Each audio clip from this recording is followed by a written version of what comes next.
Hi everyone, I'm Brune Smith and this is my podcast. Hello my friends, welcome to another episode. Today, a hot topic, leaving social media. Or not. It's not necessarily for everyone, and it's not an easy decision, given how entrenched social media platforms have become in the way we work and connect and live our lives.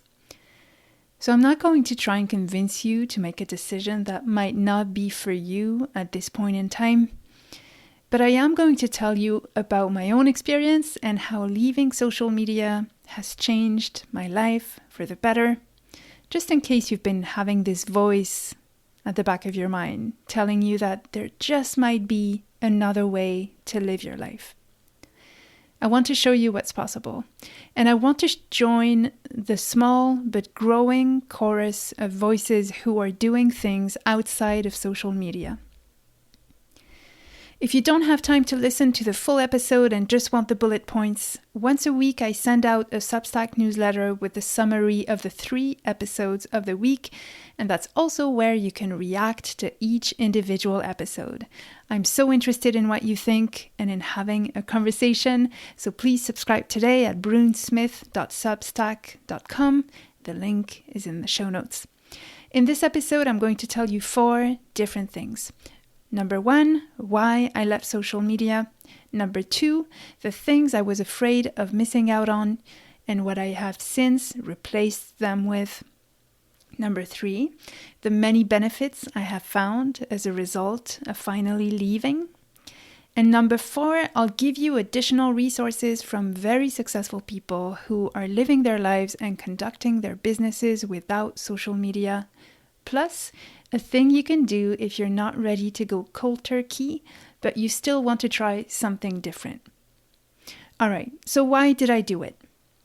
Last summer, I went hiking on the Camino for 8 days, starting at the foot of the French Pyrenees.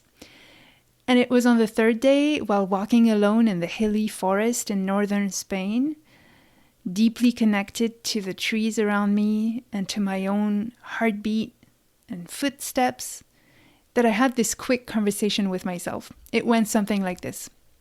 Gosh, I'm so fed up with social media. It's been eating up my time, my attention, my sense of self. I've been thinking about leaving for 3 years. How much longer am I going to keep myself from being fully happy? As if I had this knowing that my kind of happiness wouldn't be possible without the level of deep presence that I was experiencing on that hike. I wanted to be present to my own experience and not just during my vacations. I wanted to be focused. I wanted to have the room in my mind and the calmness in my nervous system to take in the beauty and the wholeness that was there around me and inside of me. I was tired of getting robbed of my own finite resources. I mean, come on. Time and attention, those are some of the most precious resources we have. I was tired of feeling jealous even when I was trying not to be. I was tired of feeling this sense of I'm not enough. And this habit of shoulding all over myself every time I scrolled. I should do this thing that this artist is doing. I should be doing that thing that that writer is doing. That person is so radiant and looks energized by what they're doing, and I'm not. My attention span had become ridiculously short. I'm sure you can relate. I couldn't remember the last time I had finished reading a book. I was almost not writing anymore. And when I was, I felt tired very quickly and could only sit down for a short session that didn't lead to anything of consistence. I was fed up with seeing so many ads, always feeling like I was being treated like a consumer and not as a human. I was honestly just eating up whatever was being served on my feed by other people and companies with very little control over it. I was anxious. And in spite of seeing posts from all over the world, my world felt kind of small. I was tired of my nervous system reacting to the dopamine hits and the cortisol from likes, comments, and bad news on my feed. And most of all, I could no longer hear myself think. There was so much noise. I grew up very codependent in a French Catholic upper middle class family, not too far from Paris, meaning that I had crystallized from a very young age this belief that in order to be loved, I had to be a certain way. I had to conform to other people's expectations of me. It's that classic people-pleasing syndrome. So for me, social media was the worst place I could hang out. Even when I was trying not to post things from a place of wanting to look or to sound a certain way, I often felt ever so slightly out of integrity. And when I didn't, I felt a sense of loss for the thing that I just spent 25 minutes writing and just posted that would end up being lost in an ocean of content and worse, that I would forget about. I came home after my hike and deleted my social media accounts. It was scary, but it felt like the bold, very aligned move I was supposed to be making. For me, who was born in 1984, that was my Facebook account and my Instagram account. I tried to delete a Twitter account that I'd created 5 years earlier and on which I hadn't posted anything since or logged into, but I couldn't find my password and I locked myself out of it. So I guess it will live on, but at least I won't be on there. Now, onto the things I was afraid of missing out on and what I've replaced them with. All right, so I was afraid of feeling disconnected from my close and not as close, but still very nice friends who live abroad, which, since I recently moved to a new country, Belgium, is most of my friends. Turns out, the ones I really care about, I have since reached out to via email or WhatsApp, and we've had lovely personal catch-ups that, honestly, we wouldn't have had if I was still on social media. I was also afraid that they would forget about me. A few weeks after I left the land of social media, one of my friends emailed me saying, "Hey, I was looking for you on social media and couldn't find you. I just wanted to make sure you were okay. Here's what's new with me." And of course, that person shared with me a piece of her life that she knew I would resonate with in a very dedicated way. I'm so grateful to that person. Overall, my friendships have simply become deeper, more authentic, and they provide me with a sense of love and peace and groundedness that I didn't have before. I was also afraid of not knowing about trends. I'm a very visual person and I love seeing the work of artists and just beautiful visuals, beautiful photographs. For example, one Instagram account that I loved and followed for years was The Jealous Curator, aka Danielle Crissa. I have since subscribed to her Substack newsletter where she highlights the work of one artist every week. And that's actually plenty inspiration for me. And on the rare occasion when that's not enough, I go to YouTube, type interior design or the name of someone who inspires me in the search bar, and watch maybe a 10-minute video. And then I'm set. I close my laptop. I don't keep watching video after video because I'm more mindful. I realized that actually just a little content goes a long way in terms of satisfying my curious, playful, creative mind. Because then I need room to absorb and process the things I saw, and heard. I need white space between ingesting and digesting. That space used to be filled with social media. As a result of having that space, my life now feels deeper, more peaceful, and more inspired. I also love deep conversations, and I was afraid of missing out on conversations happening on social media, especially when it comes to social justice and writing. I have since subscribed to a few Substack newsletters, like from the one from Liz Gilbert, Padraig Tuma from the Poetry Unbound podcast, or Nadia Bolz-Weber. And when I feel like listening to conversations or interviews, I just turn to podcasts or again to YouTube. But I do so in a very intentional way, in a very directed way, because I'm the one doing the precise searching, as opposed to eating what's being served or scrolling forever for content that just happens to be there. And the last fear I had was a subconscious one. It was the fear that without social media, I would have to face my own stuff.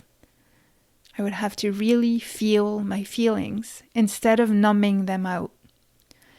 I'm a very introspective person, and yet a lot of the time, turning to social media for me was a way to avoid looking at my own life, avoid feeling the hurt that was there, that goes hand in hand with being human.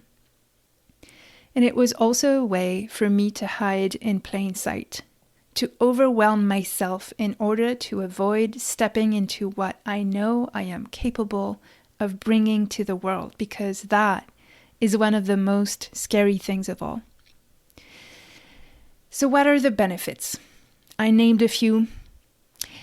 The benefits of no longer being on social media. In a way, those can be encapsulated in the fact that this podcast is here today. After deleting my social media accounts, there was a relief that was instant, and then there was a shift that took a bit longer. The instant relief came from having more time and brain space and no longer being harassed by my feeds, so to speak. That instantly soothed my nervous system. It allowed me to feel more calm and less anxious throughout my day, every single day. That calm and spaciousness allowed me then to make other great decisions in the way I spend and protect my time, my attention, and my energy every single day. For instance, I very rarely watch videos in the hour leading up to my bedtime anymore. I prefer listening to music or reading. I just sleep better, and I have less anxiety that way. I've also been using the Don't Disturb feature on my phone from 8 p.m. to 11 a.m. And that's been wonderful in reinforcing a sense of peace and a sense of ownership over my life. That alone was wonderful and so worth making the move.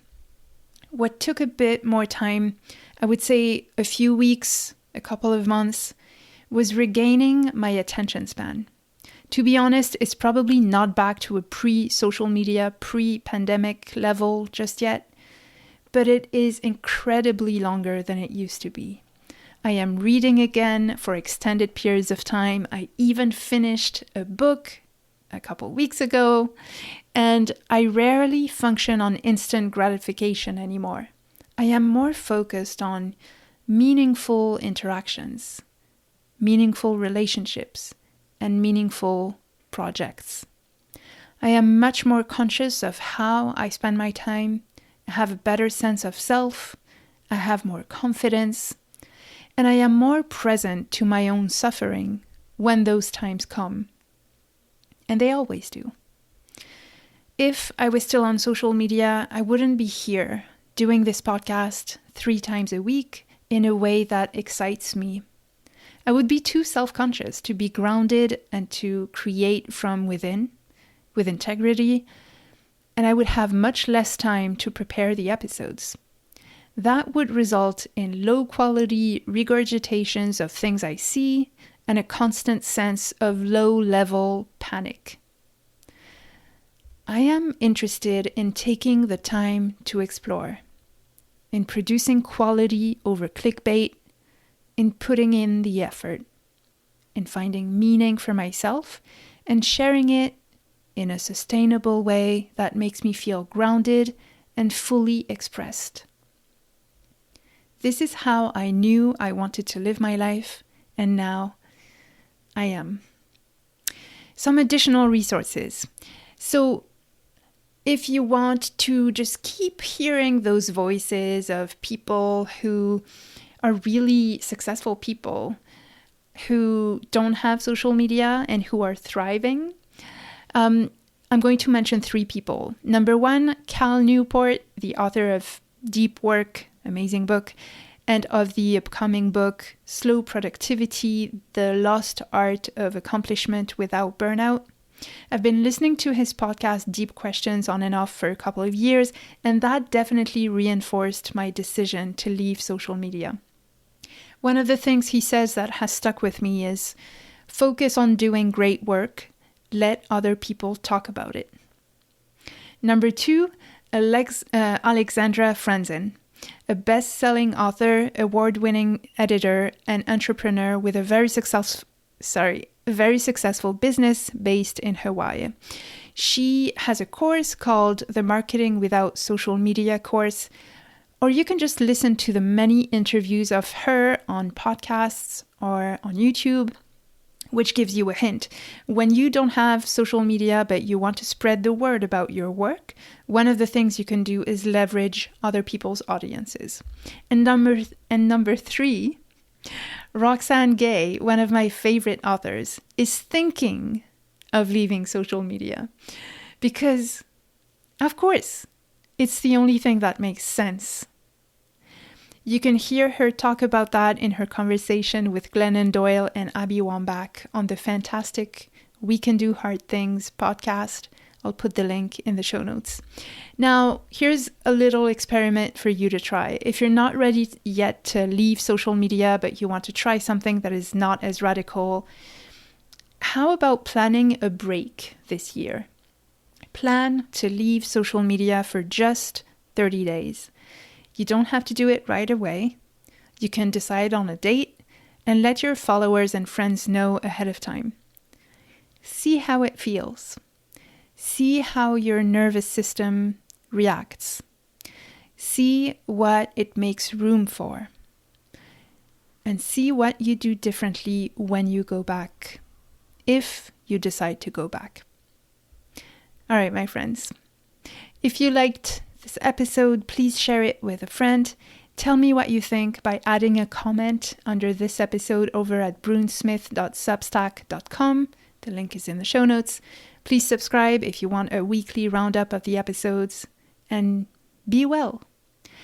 Thanks so much for listening. Until next time, let's do things differently.